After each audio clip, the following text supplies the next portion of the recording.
Olá, irmãos e irmãs em Cristo. Venho aqui hoje gravar para vocês mais um vídeo no meu canal revelando as profecias da Bíblia.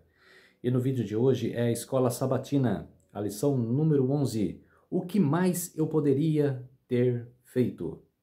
Antes de eu falar sobre este assunto, eu preciso da ajuda de vocês para se inscreverem no meu canal revelando as profecias da Bíblia. Ative os sininhos de notificações para receberem o meu vídeo, deixe seu like e compartilhe com o maior número de pessoas que vocês puderem o conteúdo do meu canal. Preciso da ajuda de vocês. É totalmente grátis, não custará nada para vocês, tá ok? Vamos orar para fortalecer cada vez mais a nossa fé?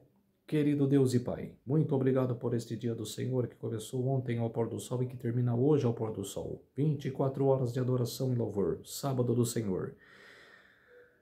Fique comigo nesses minutos e segundos para que eu possa pregar esta palavra. Pregar esta verdade, Senhor, que tem que ser empregada para todos os povos.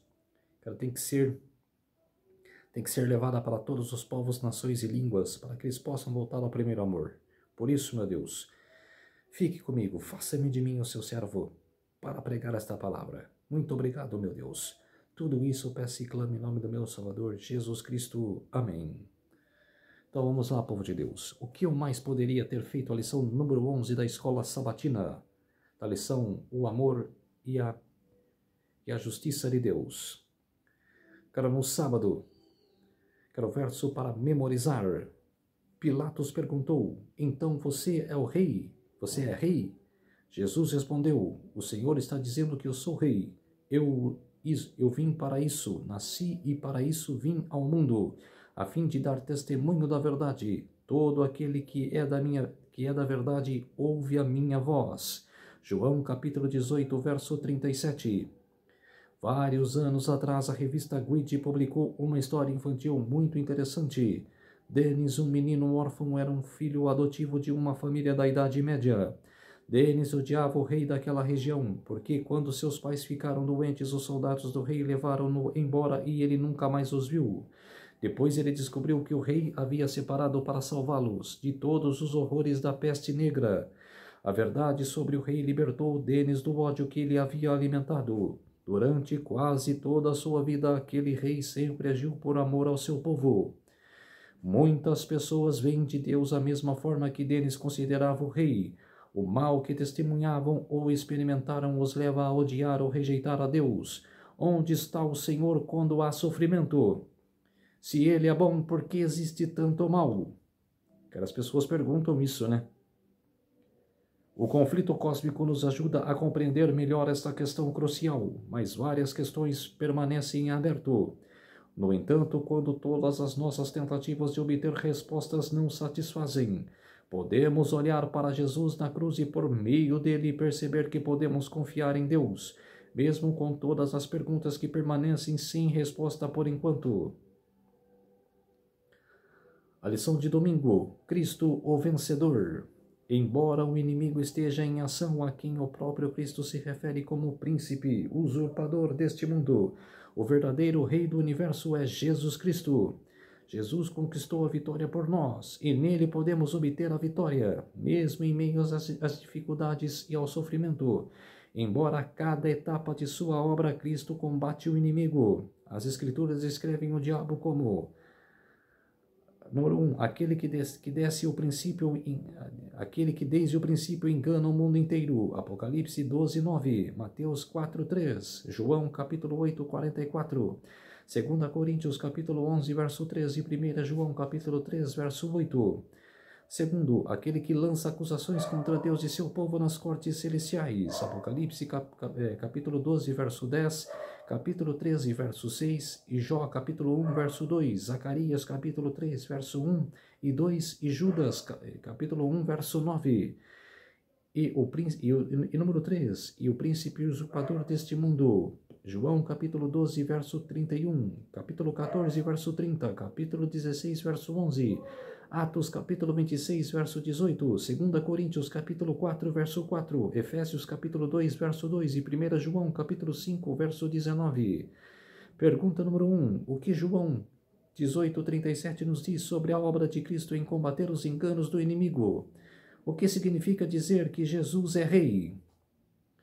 Embora as Escrituras ensinem que Satanás é o arqui-enganador, caluniador, acusador e príncipe usurpador deste mundo, elas também dizem que Jesus é o vencedor que derrotou Satanás em todos os aspectos.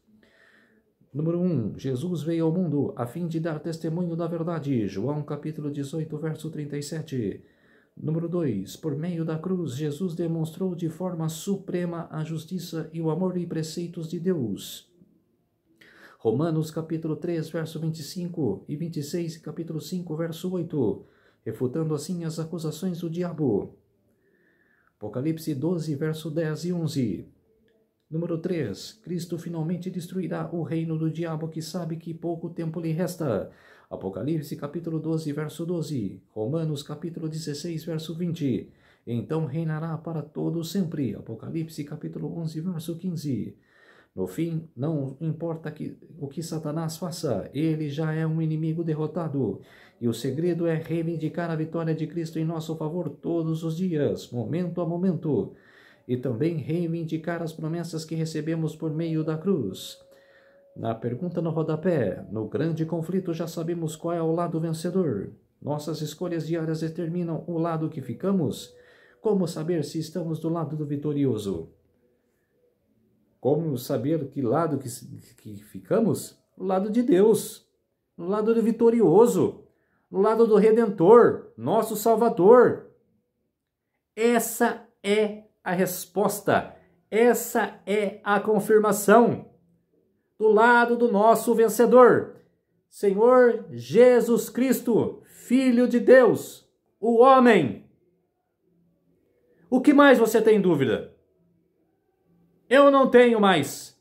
E você? Deixe nos comentários. Fala, Jesus é o nosso rei. A lição de segunda-feira, justo e justificador. Em cada ocasião, a obra de Cristo desfaz a obra do diabo. Cristo veio a este mundo para destruir as obras do diabo. 1 João capítulo 3, verso 8. E para destruir aquele que tem o poder da morte, a saber, o diabo. Hebreus capítulo 2, verso 14. No entanto, a derrota completa do governo do inimigo ocorre em duas fases. Primeiro, por sua obra realizada na cruz. Cristo refutou as acusações de Satanás, e no futuro Satanás e seu reino serão destruídos. A pergunta número 2. Romanos capítulo 3, verso 23 a 26 e capítulo 5, verso 8. O que essas passagens revelam sobre a forma como Cristo destruiu as alegações do diabo? Como vimos, o inimigo afirma que o Criador não é totalmente justo e amoroso. Contudo, em Cristo Deus proporciona a manifestação suprema de seu amor e justiça, e ele fez isso por meio da cruz. Após a morte de Jesus, Satanás viu que estava desmascarado, sua administração foi exposta perante os anjos não caídos e o universo celestial. Havia se revelado um assassino, derramando o sangue do Filho de Deus. Satanás perdeu completamente a simpatia dos seres celestiais. Ellen G. White, O Desejado de Todas as Nações, páginas 612 e 613.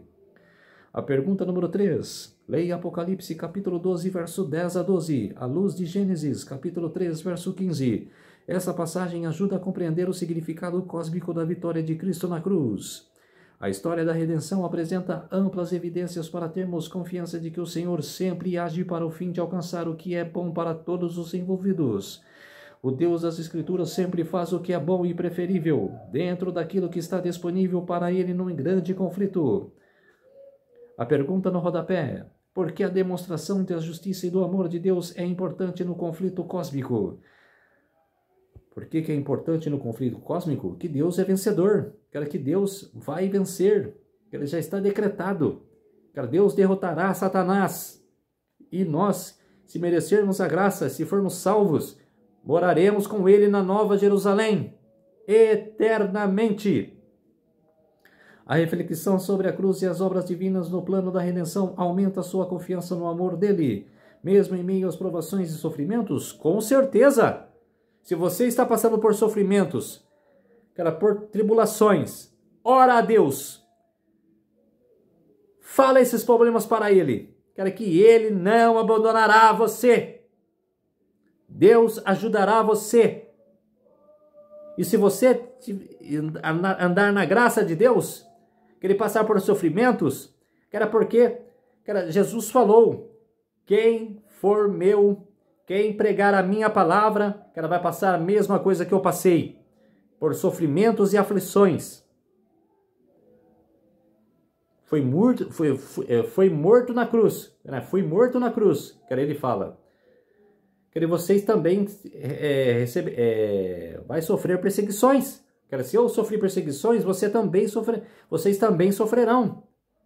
Quer dizer, Deus não abandonou vocês, está com vocês. A lição de terça-feira.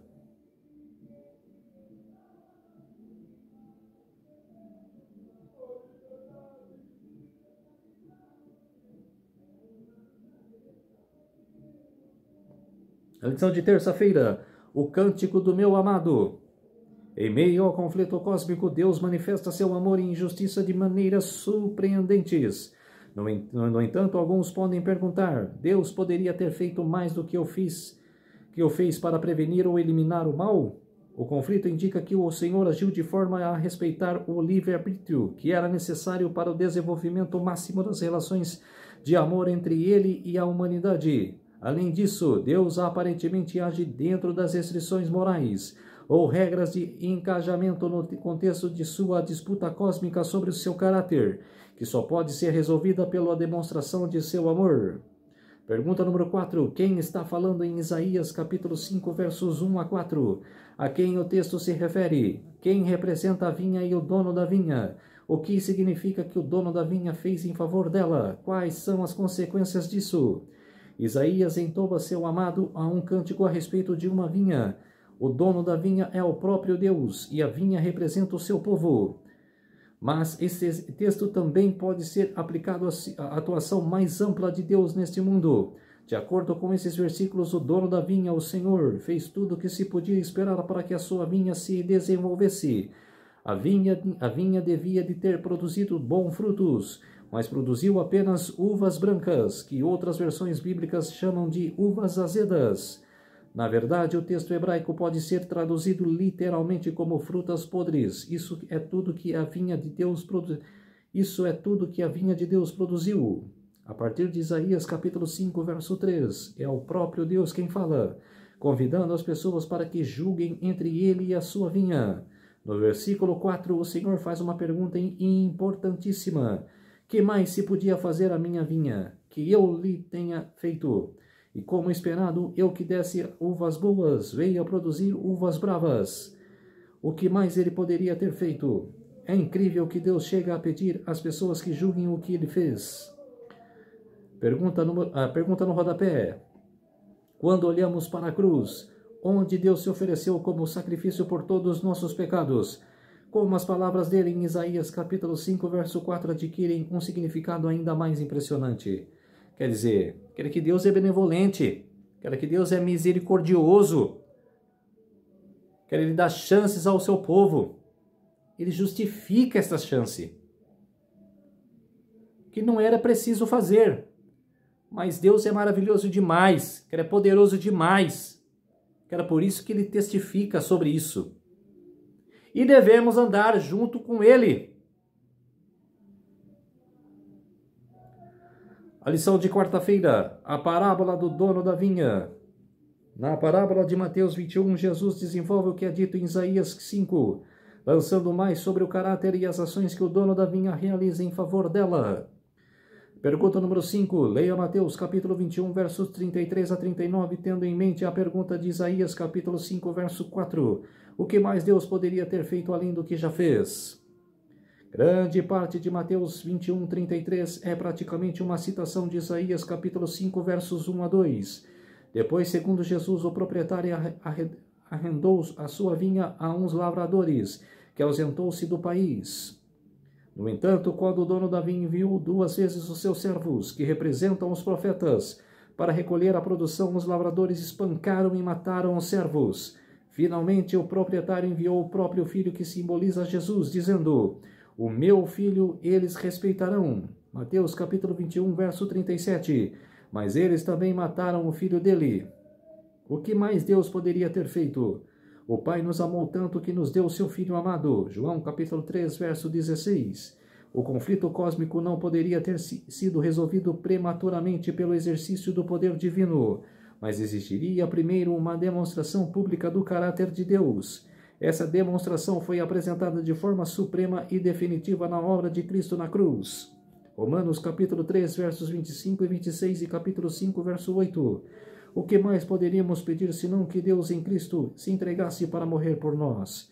Por meio da cruz, ele pode nos conceder a justificação sem comprometer sua justiça e seu amor perfeitos. O evento da cruz demonstra que Deus fez todo o possível para reduzir e eliminar o mal, mas sem destruir o contexto necessário para que o amor autêntico se desenvolva. Se houvesse outra forma disponível para alcançar isso, será que o Senhor não teria escolhido? Mesmo experimentado o sofrimento no conflito cósmico, devemos lembrar que o próprio Deus é quem mais sofre. Quando olhamos para a cruz, vemos quanto sofrimento e dor o pecado lhe trouxe.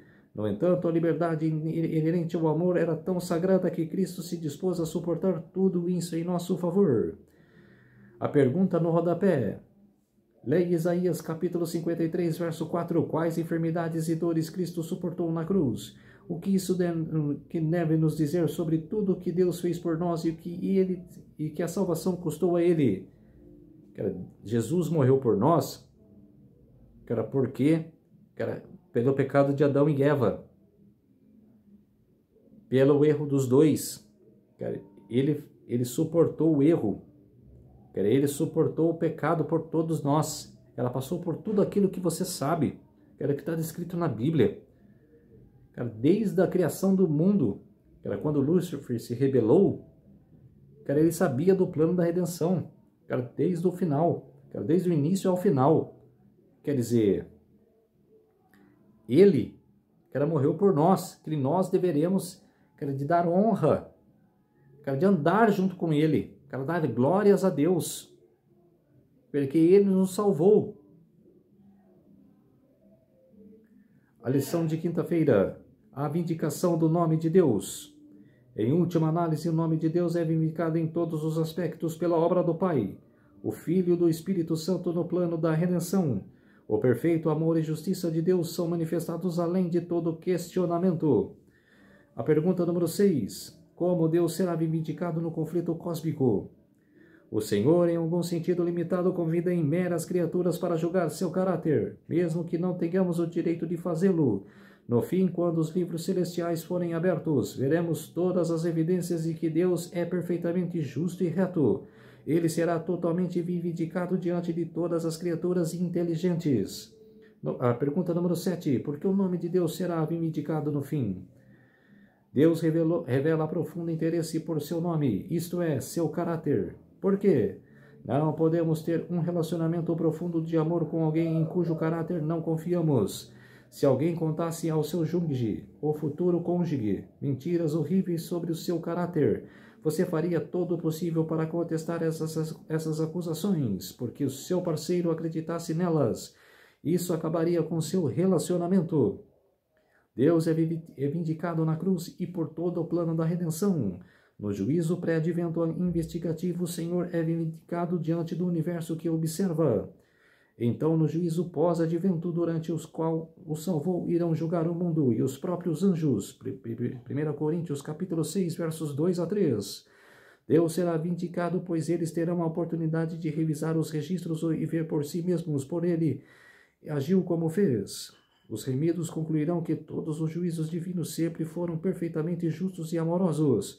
Qual de nós tem inúmeras perguntas que precisam ser respondidas? Antes que a história chegue ao fim, todas essas perguntas serão respondidas. No fim, todo joelho se dobrará e toda língua confessará que Jesus Cristo é o Senhor. Filipenses capítulo 2, versos 10 a 11.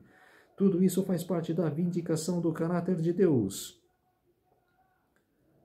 Lição de sexta-feira, estudo adicional.